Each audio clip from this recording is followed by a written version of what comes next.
अस्सलाम वालेकुम जी। उम्मीद करना सारे वालों को मैं शिकर चौधरी तुसी मेरा फैमिली यूट्यूब चैनल तक शाकिल बुला जनाब वाला अज डिटेल इस तरह है कि जैसा रड़ा बिल बिजली ने बिला वजह जो टैक्सेस ठोके ने 230 यूनिट ने बिल आया 8000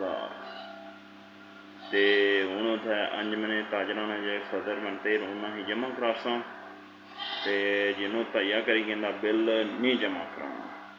वजह यह बिला वजह जो ना टैक्सेस लाए भी ने तो ज्यादती हुई रही है अवाम नाल ते हुण अवामी जी है ना एहतजाज वास्ते उठी खलती है तो मजीद नालों नाल जी भी डिटेल हुई इंशाअल्लाह तुहां तक फराहम करसा फिर ले आए नालों नाल वाला हुण बिल वगैरह रड़ा कि नहीं आया तको हूँ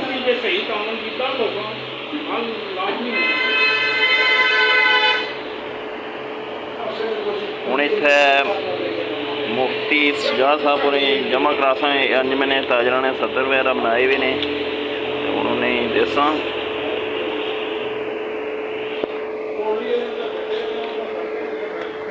हेलो मुफ्ती साहब उन्होंने नाल वीडियो भी बननी है भी मजीद क्या बाने हो भी इन बिलों के बारे बिलों के बारे क्या बाने हो टैक्स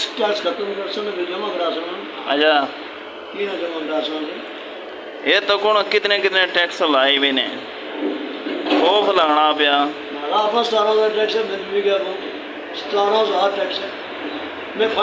दुकाना ना या मतलब हर सालों साल देने हो टैक्स हर महीने ना हर महीने अगर 80 रुपये में टैक्स लग गया उसके ऊपर टैक्स 16 फालतू पे गई। अच्छा ये उन्हें 3 बिल ने मेरे घरे ने एक चाचे उन्हें 2 माड़े अपने ने 285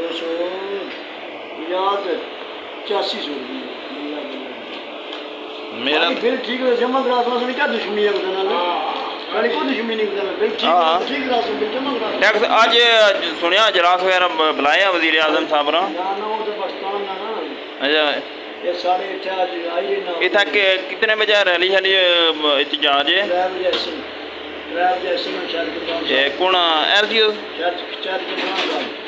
ओके चीफ इंजीनियर ने या क्या अच्छा अंजमने ताजरा ने वकील ने ठीक हो गया 3 बजे कहने शिरकत करा इधर इथों